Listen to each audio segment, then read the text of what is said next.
Hai teman-teman, selamat datang di Fitpod, video podcast ala Lukman Yusanet yang membahas tentang dunia videografi, sinematografi, motion graphic, animasi, dan pendidikan di Indonesia. Tapi juga bakal lebih luas lagi pembahasannya gitu ya. Dan ini adalah lanjutan dari part 1 yang kemarin. Karena part 1 kemarin itu sebenarnya aku udah ngerencanain ada 3 orang yang mau aku ajak ngomong. Cuman kemarin ada 1 orang yang memang berhalangan. Jadi cuma 2 orang aja kemarin, si Rama sama si Damar. Sekarang ini ada 1 orang yang kemarin yang nggak ikut ini, gue ajak juga. Karena gue juga lebih pengen tahu tentang hal atau tentang perbincangan kita yang kemarin itu dari perspektif yang beda gitu. Kalau kemarin kita ngebahas kuliah daring dan kegiatan belajar mengajar daring itu dari sudut pandang teman-teman mahasiswa dari kampus seni sama dari anak-anak SMA. Nah, ini satu lagi nih yang sekarang ini gue pengen bahas tentang hal yang sama, tapi ini dari kacamata mahasiswa dari PTN secara umumnya gitu. Karena teman gue juga yang ini kuliah di salah satu perguruan tinggi yang ya secara umum gitu, cuman ini berbasis Islamik. Nah, di sini langsung aja ada temanku, silakan suaranya keluarkan. Ya, saya Melania Iko. Saya dari mahasiswa Universitas Ahmad Dahlan. Di sini saya dimintai teman saya buat Jangan serius-serius dong, ini kan kita nggak terlalu serius nih. Aduh, gimana lu nggak tahu coba. santai-santai aja gitu, kayak ya pakai celotehan atau mungkin pakai bercanda-canda dikit gitu. Jangan terlalu serius karena ini bukan sidang DPR. Anjay, yo sidang DPR. Aduh. By the way, masuk di UAD jurusan apa? Jurusan Pendidikan Biologi. Oke, bentar. Mau tanya nih, umur lu berapa sekarang? Sebentar tanya umur lu berapa sekarang? 20 tahun. Tua ya. Kurang ajar memang. Kan umur seumuran gue men. Jadi karena buat kalian yang gak tahu, Melania Iko ini teman gue satu angkatan di SMA. Dan sebenarnya dulu pernah gue kasih lihat dia dia ini di beberapa video gue sebelumnya. Dan ini gue ajak secara perdana buat ngomong-ngomongan bareng gue di podcast di episode pertama, masih episode pertama tapi di part kedua. Oke. Dan by the way, posisi sekarang lagi di mana? Di rumah kah atau di kos? Oh, aku di rumah. Di rumah. Gimana keadaannya di sana? Aman-aman kan? Atau ada mungkin kasus, kan kita tahu kasus COVID-19 kan sekarang mulai marak nih, apalagi di daerah kita nih Temanggung nih udah mulai marak terjadi gitu. Bahkan mulai dari bulan April akhir kalau nggak salah udah mulai marak tuh. Di sana ada keadaan di sana gimana tuh? Aman-aman? Alhamdulillah sih, kalau di Kedu sendiri tuh masih belum ada yang kena gitu. Untungnya. Kalau di Temanggung mungkin kemarin saya dengar juga ada beberapa orang. Kalau saya dengar dari ayah saya itu udah 37 positif. Tapi alhamdulillah di Kedu sendiri nih belum ada yang terdampak COVID. Aman berarti di sana. Parakan malah sekarang semakin banyak tuh. Sekarang kan Parakan jadi nomor berapa sih? Nomor 3 terbanyak gitu kan. Temanggung masih nomor 1. Ngadijo masih nomor 2 gitu. Jadi Parakan masih 3 besar. 3 besar dengan angka kasus terbanyak. Aduh, kayaknya jarang sih ya. Iya. Saya dengar juga kemarin itu dari Goa dan itu Yeah. banyak banget. Yang dari Istimewa Goa itu kan kemarin katanya orang Temanggung banyak yang ikut di sana. Iya. Oke. Terus gimana learn from home-nya? Kuliah di rumah gitu, gimana perasaannya? Apakah ada sesuatu hal yang kayak wah ini kok kayak gini gitu, atau mungkin kayak ngerasa wah beda banget sama kuliah yang secara umumnya gitu? Iyalah, yang pasti learn from home nih banyak banget deh tugasnya. Tugas Tapi mulu ya ada isinya. juga sisi positif sama hikmah yang bisa kita ambil. Apalagi kan ngisi Yang pasti ini ya. kalau kuliah online tuh kita harus lebih banyak berpikir. Misal berpikir. ketika kuliah kita tuh diskusi, berarti otomatis kita belajar terlebih dahulu kan. Terus kemudian lanjut juga tugas juga kita pikir lagi. Tapi ada positifnya juga, misalnya kita nggak perlu pakai make up kan di rumah. Kuliah online juga bisa dilakuin di mana aja kan. Iya sih ya, Tempat benar. yang nyaman kita cari mau di mana. Nggak pakai backup ya. Kecuali kalau misalkan pakai apa video teleconference gitu. Sorry kalau mau tanya dulu, kalau mau tanya learn from home dari kampusmu itu biasanya pakai via apa sih? Apakah pakai via Google Classroom lah, atau pakai Zoom, atau pakai aplikasi teleconference, atau mungkin pakai sosmed, pakai WhatsApp kah, atau sosial media yang lain? Oh, biasanya kalau dari UAD biasanya pakai Google Classroom, Zoom, atau enggak e-learning. Itu yang biasanya dipakai. Tapi biasanya dosen-dosen tuh pakai WhatsApp dulu untuk mengumpulkan mahasiswanya, terus nanti baru join dibimbing, gitu. dikoordinasi ke ke Google Classroom dan lainnya. Enak gak sih pakai Google Classroom? Katanya teman-temanku katanya sih enak. Cuman kayak kalau Google Classroom itu ya kayak kelas biasa gitu, dari dosen gitu ngasih materi atau apa gitu, tinggal siswanya apa namanya kan, kalau misalkan materinya itu file PDF atau file PPT, itu nanti mahasiswanya download filenya, terus nanti dipelajari masing-masing. Apakah kayak gitu kan? Kira-kira menurutmu enak gak sih? Menurutku enak-enak aja sih. Cuman kalau diskusi jadi ada keterbatasan gitu. Jadi mahasiswa tuh mau banyak tanya hal ke dosen jadi susah. Gimana sih susahnya gitu tanya-tanya di sana gitu? Kan bisa pakai teks gitu kan, tinggal ngetik doang kan gitu. Iya, jadi kan kalau kuliah model kayak gitu kan ada keterbatasan waktu. Misalnya kita sistemnya diskusi gitu, nanti banyak waktu, nanti di akhir pelajaran tuh harusnya kan dosen kan memberikan saran, pendapat atau sanggahan, apalagi terkait kesalahan-kesalahan selama diskusi berlangsung. Tapi kan karena keterbatasan waktu dan dengan media juga, otomatis nggak bisa gitu dosennya. Oke. Ini kan pakai Google Classroom, pakai Zoom dan yang lain-lainnya. Merujuk ke sosmed dulu, karena ini yang jadi pembahasan kita. Kalau menurutmu ini kan tadi kan bilangnya kalau pakai WhatsApp itu kan cuma buat ngumpulin siswa-siswanya gitu kan, buat di invite masuk ke Google Classroom gitu kan. Pernah nggak sih kayak kalau pakai WhatsApp gitu buat kayak kelas biasa tapi pakai WhatsApp gitu, jadi dosennya ngasih materi dengan ya ketik-ketikan biasa gitu, terus mahasiswanya cuma memperhatikan gitu, membaca tulisannya ini maksudnya apa gitu, atau cuma buat ngumpulin doang? Kalau itu belum pernah sih. Cuma pernah diskusi dilakukan di WhatsApp itu sekali pas mata kuliah KIV. Tapi menurut aku tuh kurang efektif, soalnya juga banyak kan yang tanya ini belum dari dosen mau tanya segala hal. Jadi kalau ke scroll ke bawah itu loh, jadi susah baca yang atasnya. Apalagi kan tulisannya panjang-panjang kan, jadi susah buat mahamin gitu kan. Gitu. Kan yang dari WhatsApp itu ya kayak tadi yang diskusi-diskusi gitu kan. Ada gak sih beberapa dosen yang juga ngajarnya pakai WhatsApp gitu kan? Aku boleh tanya nggak sih alasannya kenapa mereka pakai WhatsApp gitu buat learn from home itu? Menurutku kalau WhatsApp kan semua mahasiswa tuh udah punya ya.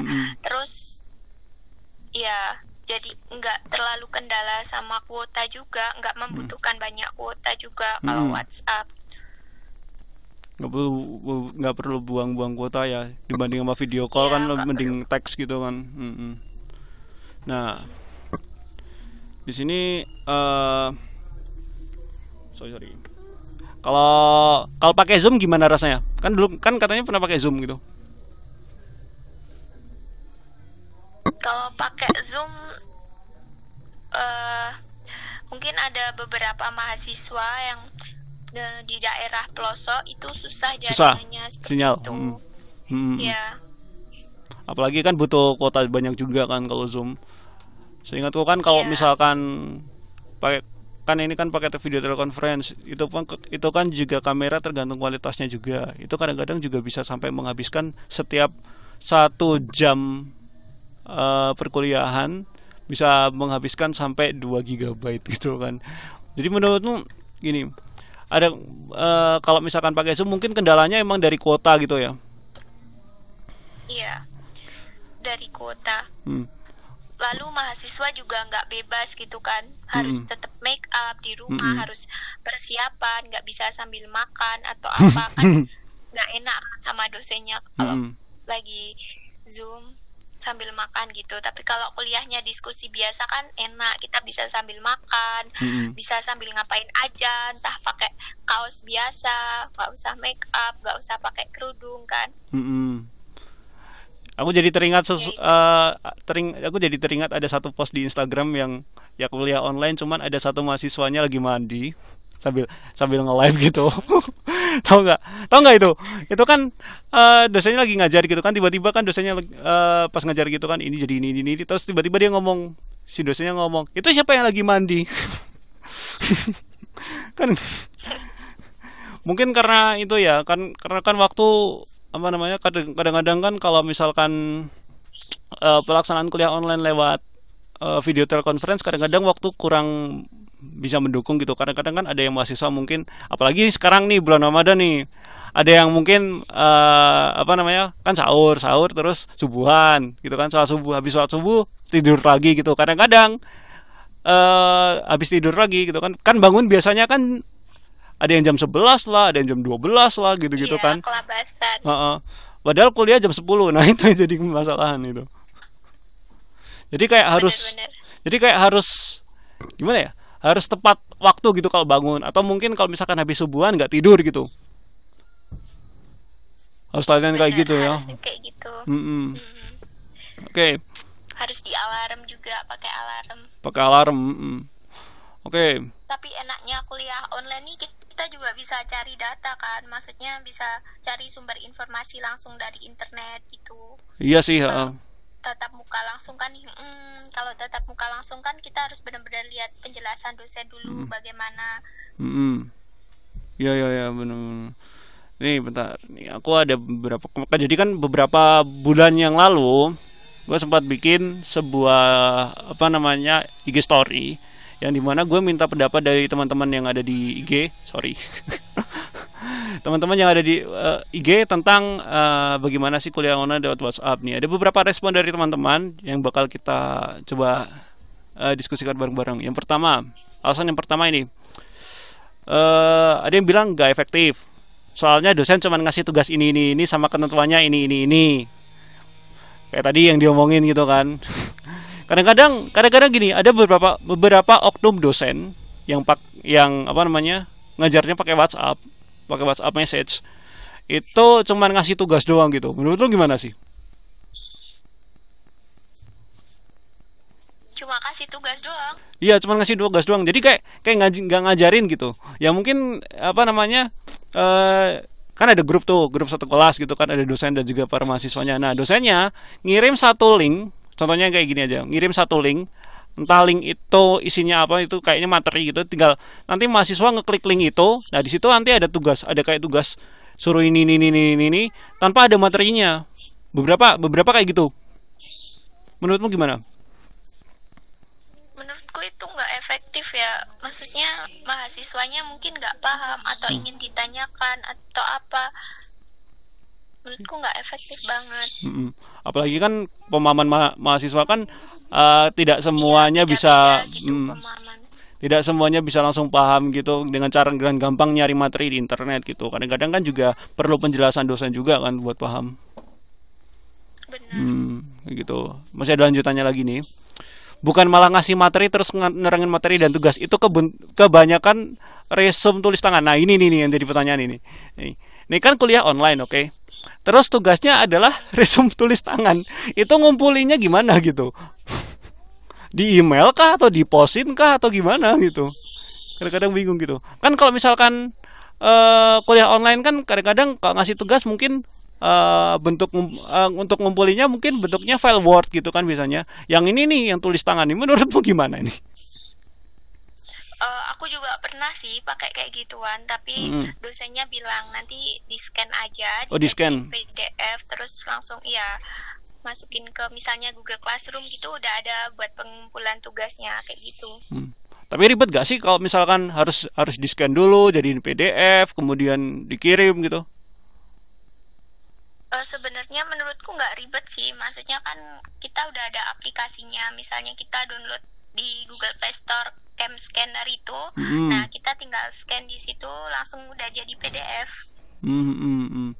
Tapi mungkin juga ada beberapa mahasiswa yang mungkin belum tahu atau belum mengerti, jadi menganggapnya itu susah kan, atau bisa minta bantuan ke teman juga gitu.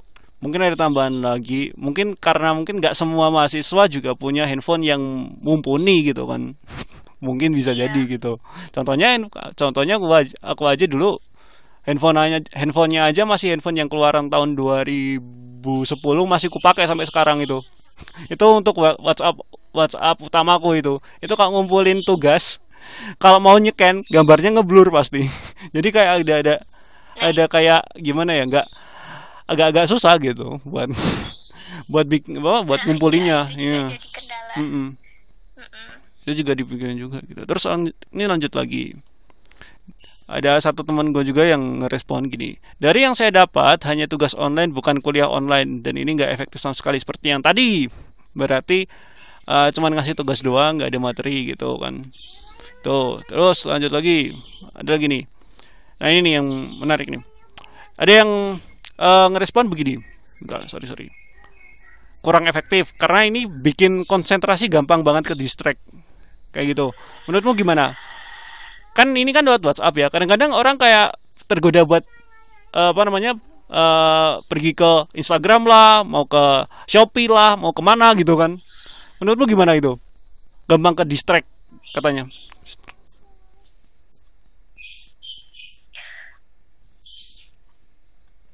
Menurut saya juga emang nggak semua mahasiswa siap sih menerapkan sistem belajar di rumah nih. Apalagi kan ini juga mendadak. Menurutku tuh harusnya tuh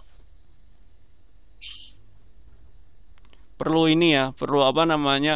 dikasih kayak bukan bimbingan, intinya kayak dikasih sosialisasi lah gitu kan. Tapi mereka juga kayak banyak alasan gitu, misalnya susah sinyal atau adalah kuota habis atau apa.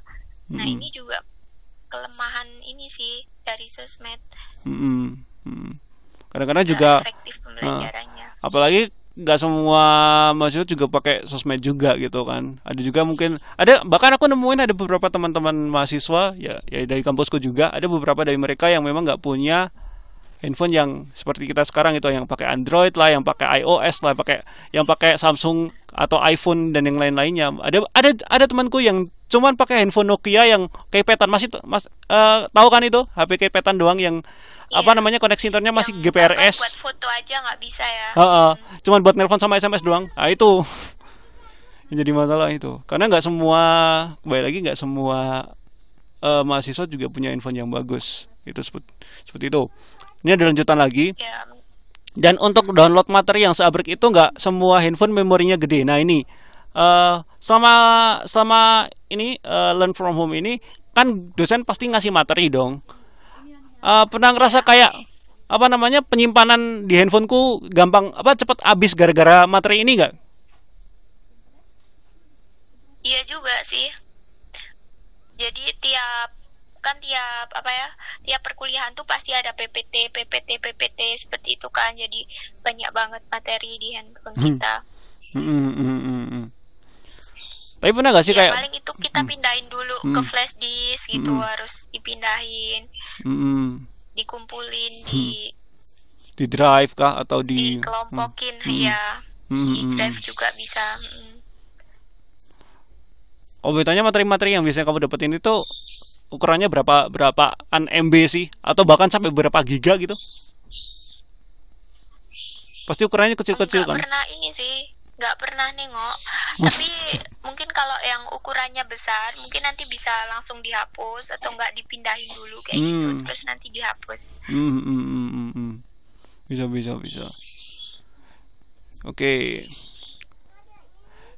Ya ada beberapa temen yang pakai e-learning kampus gitu kan. Menurutmu ini kan pakai e-learning kampus kan berarti kan pakai situs daring dari kampus dong.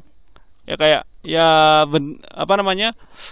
mungkin kuliah online cuman buka websitenya dari kampus terus ikutin aja gitu kan. Kalau Kalau boleh tanya nih, sistem dari daring dari kampusmu sendiri itu, website kampusmu seperti apa? Apakah kayak Google Classroom atau mungkin kayak semacam video teleconferencing seperti pada umumnya gitu? Bisa juga pakai e-learning. Pakai e-learningnya UAD, itu ada juga websitenya e-learning UAD.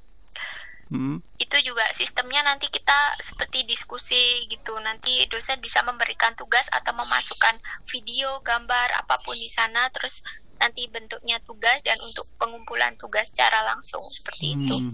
Jadi kayak, kalau bisa aku bilang kayak hampir seperti Google Classroom gitu ya?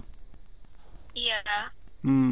Tapi ada gak sih kayak bentuk kayak video teleconferencing? Kalau di kampusku ada gitu kan, ada yang kayak nggak perlu pakai Zoom, nggak perlu pakai Skype, nggak perlu juga pakai aplikasi teleconferencing yang lain, cukup pakai website udah bisa buat teleconferencing gitu. Kalau di kampusmu ada nggak sih kayak gitu?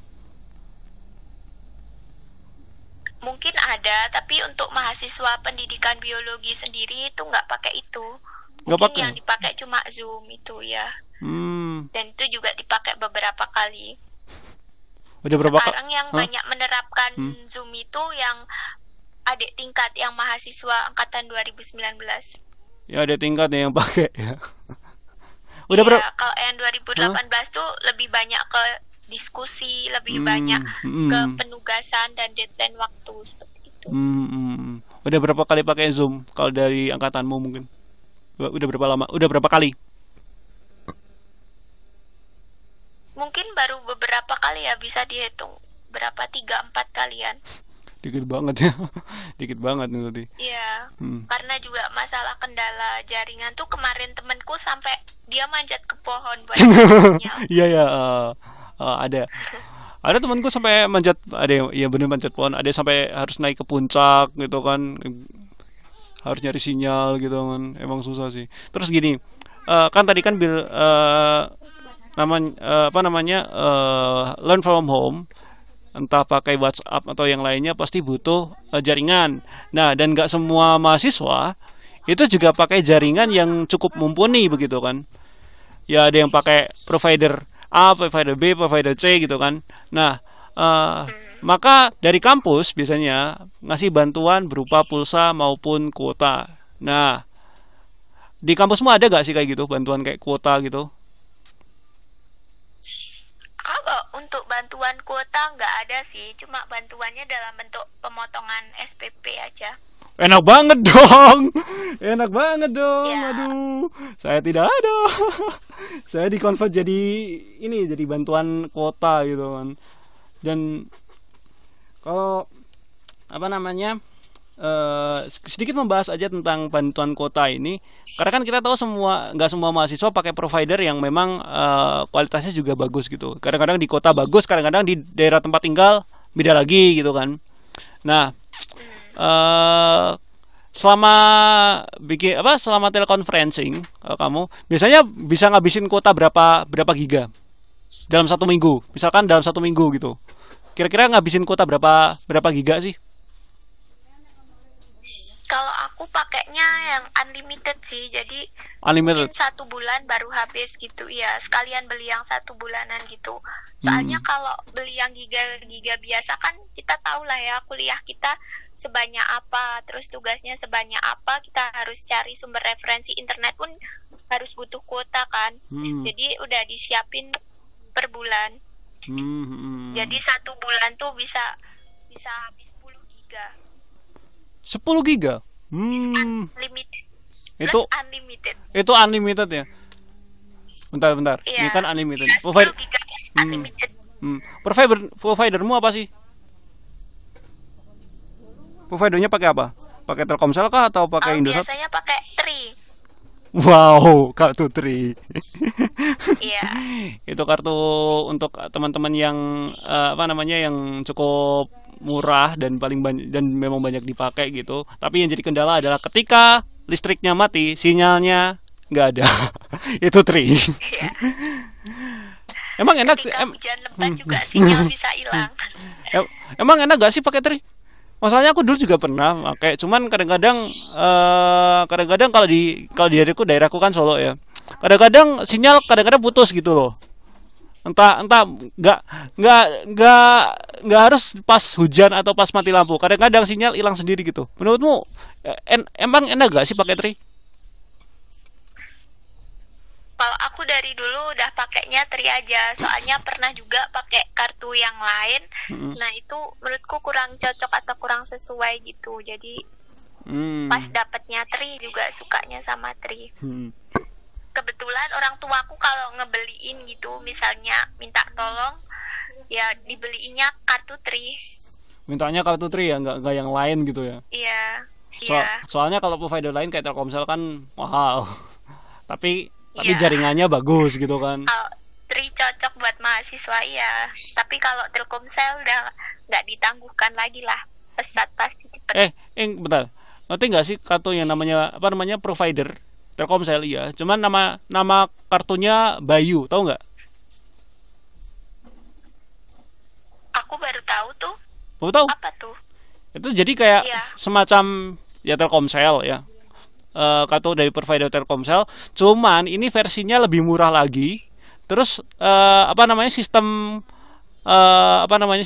pembagian kuota dan internetnya itu lebih lebih dikelompokin gitu loh. Jadi kalau misalkan daftar paket nih, misalkan paketnya bulanan, kalau misalkan paketnya habis terus pengen beli paket ya khusus buat WhatsApp lah atau khusus buat YouTube lah, itu ada gitu loh. Jadi tinggal pesan aja yang khusus YouTube, udah ini dipakai buat YouTube gitu. Ya kayak gitu. Jadi kayak pengelompokan kuota-kuota untuk beberapa aplikasi tertentu gitu. Jadi lebih mudah. Gitu. Bagus juga. Ada rencana mau coba? Iya. Mohon maaf saya tidak di-endorse teman-teman, oke? Walaupun saya pakai Bayu saya tidak di-endorse, oke? Kira-kira ada keinginan untuk mencoba Bayu? Kayak sales ya aku ya. Boleh sih, boleh dicoba soalnya. Tapi ditunggu aja. Bayu yang mendengarkan konten ini, tolong dengarkan aspirasi dari saya ya. Saya juga mewakili teman-teman yang pakai Bayu, juga ada beberapa keluhan juga. Jadi tolonglah biar pelayanannya semakin bagus gitu. Biar bisa menandingin kakaknya Telkomsel gitu, yang mahalnya setengah mati. Oke, lanjut lagi. Ini kan kamu punya adik gak sih? Enggak, aku anak tunggal. Oh, anak tunggal ya? Iya. Mungkin punya saudara gitu yang mungkin masih usia sekolah gitu? Ada, adik sepupu. Oh, adik sepupu. Adik sepupu kelas berapa sekarang? Kelas 5 SD. Kelas 5 SD. Menurutmu bagaimana learn from home yang dari anak-anak kelas 5 SD itu? Apakah kayak seperti itu juga, kayak harus pakai WhatsApp atau pakai telekonferensi gitu? Iya, adekku tuh malah dia pakai Zoom juga dia pakai Google Classroom juga. Pakai video telekonferensi juga. Kalau itu ada pengawasan nggak sih dari orang tua gitu buat belajar di rumah, belajar learn from home kayak gini nih? Iya ada pengawasan dari papah mamahnya juga. Jadi papahnya kadang juga bantuin bagaimana cara penggunaan internet yang baik dan benar juga. Oke, menyoal yang SD, yang SMP dan SMA, karena ini kan pembahasannya nggak cuman di perguruan tinggi, tapi juga ini lebih ke sekolah juga. Nah ini kan mungkin ente udah tahu kalau ada sistem belajar yang dibikin sama Mendikbud jenjang SD sampai SMA itu lewat program belajar dari rumah yang sempat disiarkan di TVRI mulai beberapa minggu terakhir ini kan. Menurutmu gimana itu? Pernah nggak kayak misalkan nonton beberapa acaranya deh, beberapa rangkaian program belajar dari rumah yang dari Mendikbud itu yang tayangin di TVRI? Iya. Menurutmu gimana itu? Apakah efektif? Kalau menurutmu itu? Menurutku cukup efektif sih, karena emang kendala virus ini kan kita emang harus melakukan berbagai upaya untuk bisa belajar dari rumah. Menurutku juga efektif. Ya kalau boleh tanya, si adik sepupumu itu juga ada gak sih kayak penjadwalan kayak apa materinya nggak cuman lewat WhatsApp gitu kan, penyampaian materinya nggak cuman lewat WhatsApp tapi juga disuruh nonton TVRI gitu, ada nggak sih kayak gitu? Kalau itu belum sih, adikku tuh dari Surabaya, dia sekolahnya di Surabaya. Ya jadi cuma kadang diberi tugas lewat WhatsApp aja, terus dia tuh ngerjain gitu, nggak mesti juga. Kadang nanti baru malam video telekonferensinya, nah itu tuh malah ngaji kayak gitu. Ngaji ya? Dalam bentuk ngaji. Tadarus online seperti itu. Tadarus online. Jadi kalau tugas-tugas biasanya malah dalam bentuk penugasan via WhatsApp aja. Nanti dikirim juga lewat WhatsApp gitu. Sorry, adik sepupumu itu SD Islamik atau SD negeri biasa atau SD pada umumnya? Itu SD negeri biasa. SD negeri biasa. Surabaya. Oh, ada itunya juga ya. Oke, itu kan tadi program dari TVRI itu kan agak efektif. Nah, cuman kan aku sempat baca-baca berita juga nih, yang kendala dari masing-masing pengajar juga gitu. Katanya ada beberapa yang mungkin beberapa daerah juga mungkin nggak menjangkau untuk internet dan juga televisi, sehingga pengajar harus datang ke rumah siswanya masing-masing gitu kan. Nah, yang jadi kendala seperti itu. Menurutmu gimana sih dengan adanya fenomena kayak gini nih? Menurut itu juga bahaya sih ya sebenarnya, kalau pengajarnya harus datang ke ini, padahal kita udah nerapin social distancing gitu. Maksudnya kan juga emang jangkauan jangkauan internet dan televisi memang mungkin di beberapa daerah masih kurang. Lanjut aja.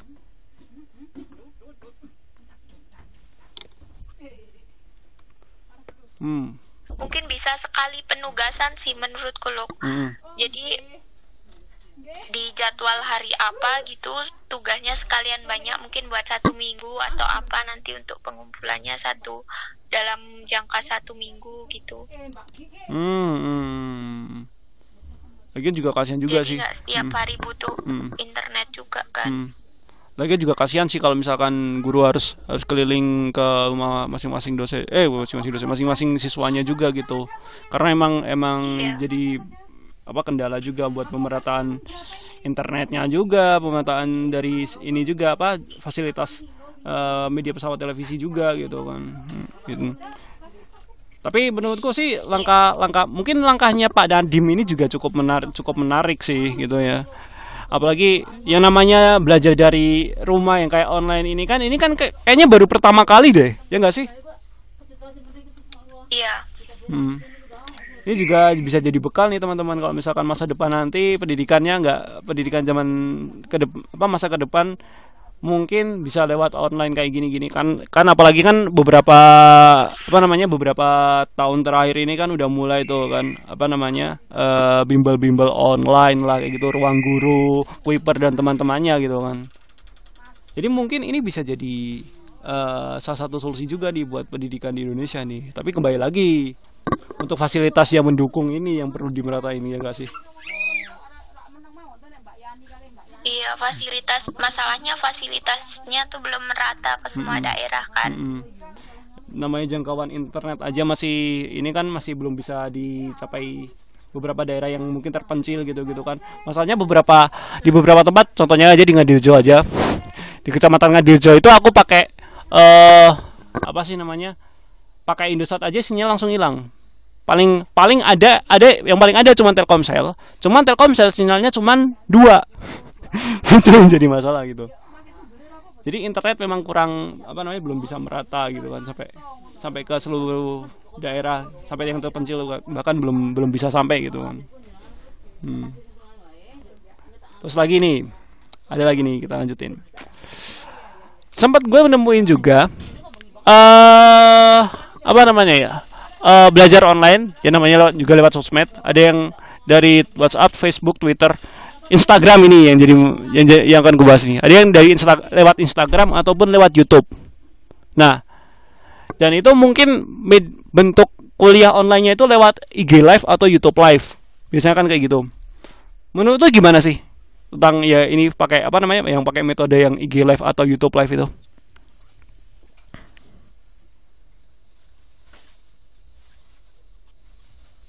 Menurutku cukup efektif juga. Kalau pakai IG sebenarnya bisa dilakuin, tapi ada nggak efektifnya juga kalau pakai IG nanti, ya kan, kita juga apa ya, nggak bisa cari referensi dari yang lain gitu kan.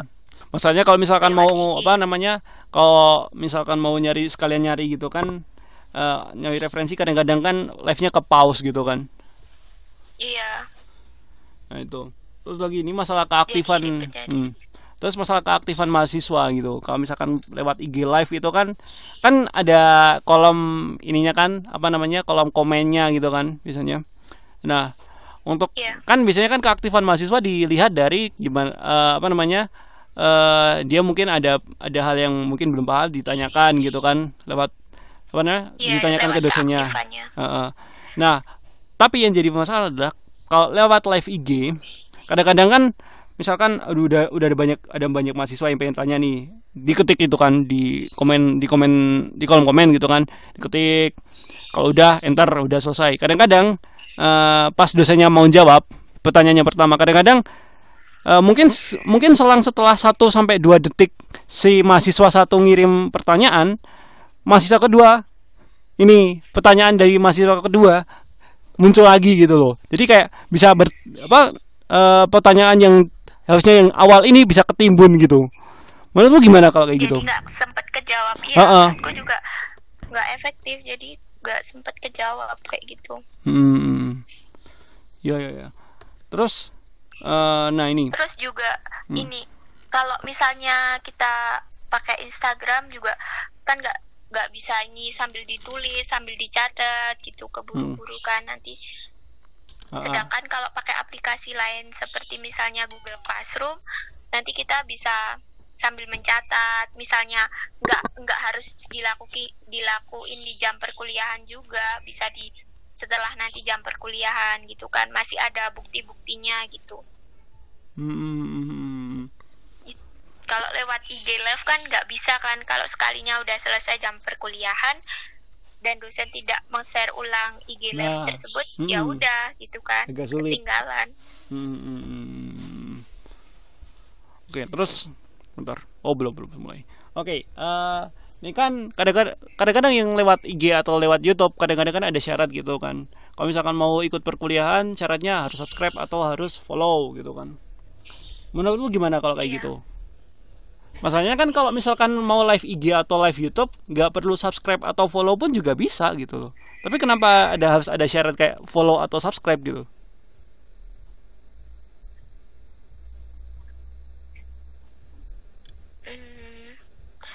Kalau misalnya itu mungkin buat itu dosen aja sih, buat akunnya dosen atau gimana, nggak tahu, formalitas aja menurutku.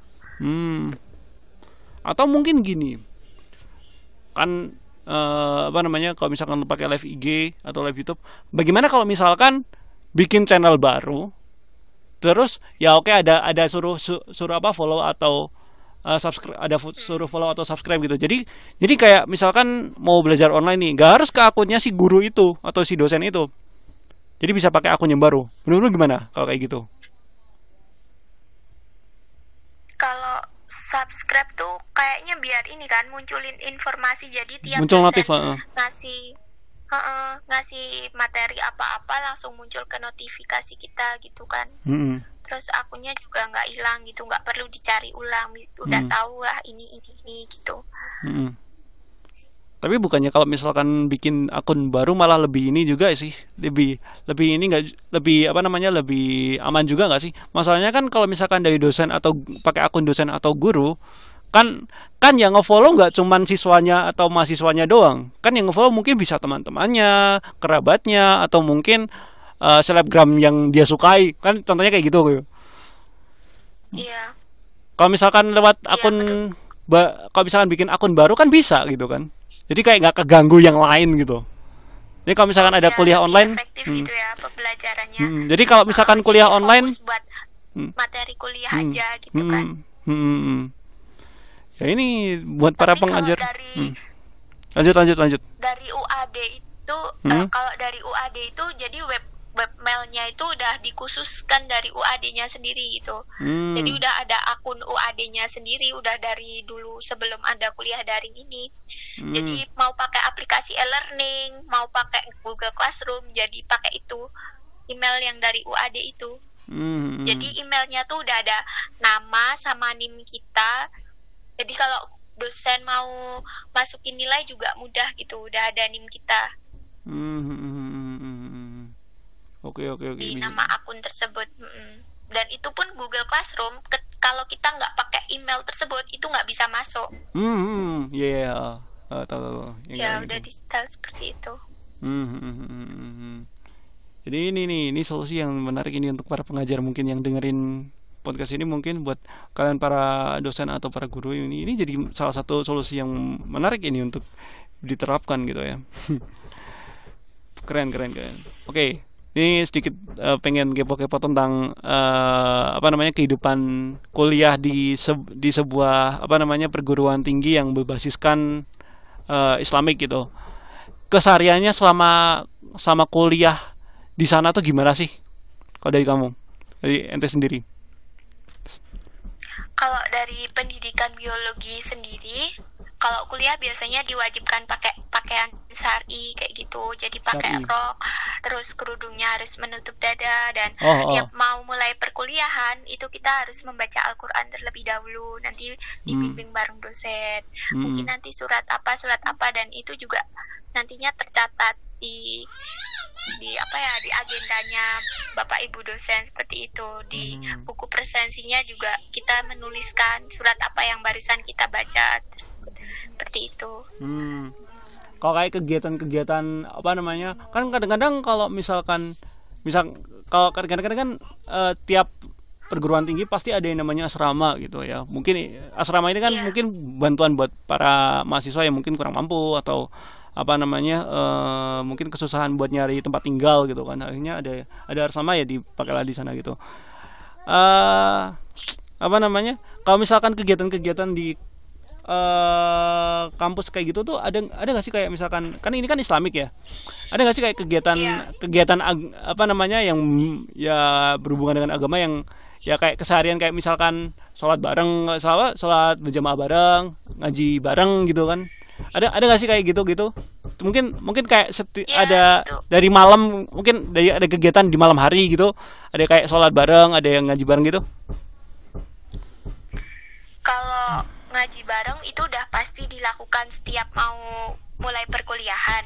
Kalau misalnya sholat bareng biasanya langsung ke IC, jadi nggak ada instruksi buat ayo jamaah bareng, tapi biasanya udah pasti deket tuh. Maksudnya satu kompleks kan sama masjid IC, jadi biasanya mahasiswa UAD ya sholat langsung di situ. Sambil nunggu jam perkuliahan berikutnya juga bisa ke IC dulu gitu buat belajar atau buat apa. Oke. Pengen kepo juga tentang perkuliahannya di sana, lagi di sana. Ini kan kalau misalkan di kampus-kampus yang umum gitu, termasuk dari kampus seni juga, kadang-kadang kuliah itu kuliah itu mungkin dari awal paling pagi jam 7:30, selesai mungkin jam 3:30, 4 sore. Kalau di mana di kalau di kampusmu gimana tuh? Apa namanya untuk jadwal kuliahnya? Apakah sama seperti Kalau itu? kuliah tuh bisa dari jam jam ke satu yaitu jam 7, terus nanti bisa sampai jam ke-12. Ya, sampai jam ke-12. Mungkin nanti bisa sampai jam 6, bisa jam 6 maghrib. Mungkin kalau Oh, ada kuliah tambahan bisa juga jam malam juga dibuka. waduh, Tapi maksimal tutupnya jam 9. maksimal jam 9 ya. Berarti kayak Iya, jadi kampus-kampus di luar mahasiswa sana. mau wifi-an di situ juga masih bisa, tapi Iya, iya. nanti tutupnya jam 9. Oke. Ini menarik nih teman-teman nih buat karena ini konten juga tidak hanya tertujukan untuk kalian para maba yang siap-siap mau kuliah nih buat tahun ini, buat kalian para anak-anak SMA yang baru lulus juga ini, tapi juga ini juga bisa jadi bekal buat teman-teman SMA ini yang mau apa namanya yang punya rencana mau kuliah di perguruan tinggi yang berbasiskan Islamik ya ini nih menarik ini Iya. untuk disimak gitu ya. Oke. Sekiranya sudah 3/4 jam.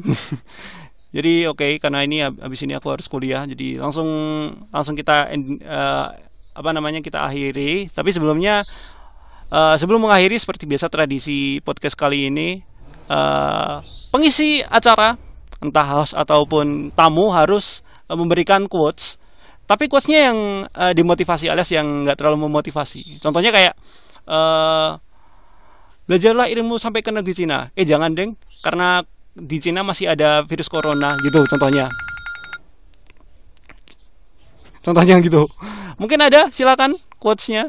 Quotes yang menarik dan itu sebenarnya tidak memotivasi sama sekali. Silakan.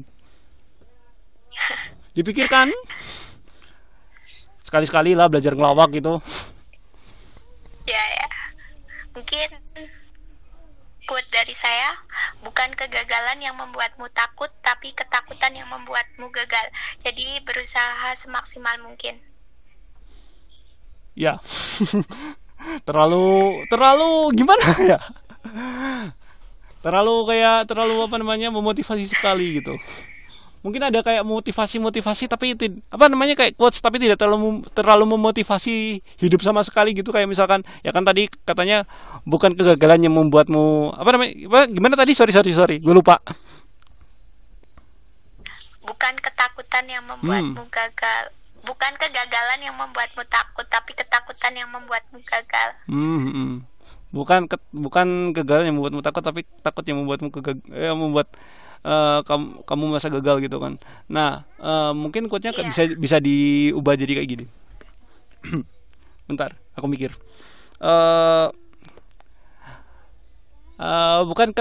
Bukan gagal yang membuatmu takut, tapi takutlah yang membuat kamu pengen lari ke kamar tidur terus tidur. Ya seperti itu. sorry mohon maaf karena tidak terlalu jago ngelawak mungkin. Quotes dari saya untuk endingan. Oke. Biar langsung aja ini diakhiri. Quote dari saya adalah ya tetap berada di rumah karena di luar tidak ada apa-apa. Itu aja. Bagus. Oke, tepuk tangan untuk kita semua ya. Oke, terima kasih buat Melania, Iko. Gue masih manggil apa sih? Bingung loh. Antara Mela, Nia, atau Iko. Yang enaknya gitu. Bingung loh, bener nih. Panggil aja lah sesukanya. Gue panggil aja kamu gini aja. Mending gue panggil aja Mela, gimana? kayak aneh gitu loh. Mela boleh, Iko boleh. Terima kasih untuk Melania Iko yang sudah ikut bareng podcast hari ini ya. Terima kasih, sampai jumpa. Semoga bisa ketemu lagi. Terima kasih. Yoi.